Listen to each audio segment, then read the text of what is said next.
My little sister accidentally gave me the best gift I've ever received. When I was 17, my family was struggling more than we ever had before.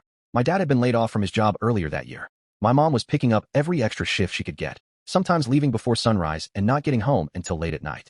Nobody in the house talked much about money, but you could feel it. The fridge was never completely empty, but it was obvious that every grocery trip involved difficult choices. My parents stopped buying things for themselves entirely. Family movie nights disappeared because even renting a movie felt like an unnecessary expense.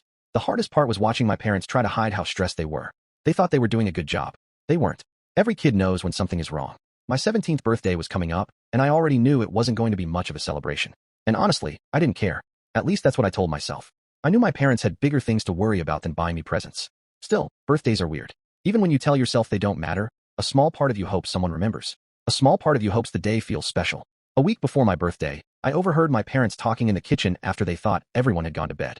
I wasn't trying to eavesdrop. I was getting a glass of water when I heard my mom say quietly, "I feel terrible. He hasn't asked for anything all year." My dad sighed. "I know. We can't even afford a cake." There was a long silence. Then my dad said something I'll never forget. "Next year will be better."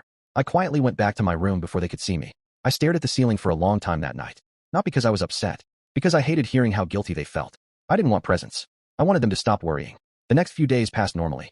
School, homework, part-time job, sleep, repeat. My little sister Emma was 8 years old at the time. She was one of those kids who could somehow find something exciting about absolutely everything. A cardboard box wasn't trash. It was a spaceship. A stick wasn't a stick. It was a magic wand.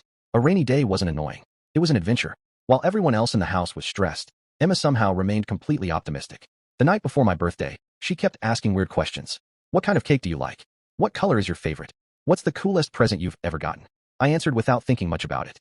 The next morning arrived. 17. I got ready for school. My mom hugged me before work and wished me a happy birthday. My dad did the same. That was enough for me. I went through the school day like normal. A few friends wished me happy birthday. One bought me a soda from a vending machine. Another gave me a candy bar. Honestly, it was shaping up to be a pretty decent day. When school ended, I headed home. As soon as I walked through the front door, I heard someone yell, "Stop!" It was Emma. She came sprinting around the corner so fast that she nearly slipped. "You can't come in yet." "What? You just can't." I laughed. "Emma, I literally live here." "No. Close your eyes." At this point I figured she had drawn me a picture or something. I played along. She grabbed my hand and carefully led me into the dining room. "Okay," she said. "Open them." When I opened my eyes, I genuinely didn't know whether to laugh or cry. The room looked like it had been decorated by a committee of squirrels. Sheets of notebook paper were taped everywhere. Some were upside down. Some letters were backwards. There were crayon drawings hanging from string. One picture was supposed to be me, but looked more like a potato with arms. Across the wall were giant hand-drawn letters that spelled, "Happy Birthday." She had forgotten one of the P's. In the middle of the table sat a stack of pancakes. Not a cake. Pancakes. 5 pancakes stacked on top of each other with a single birthday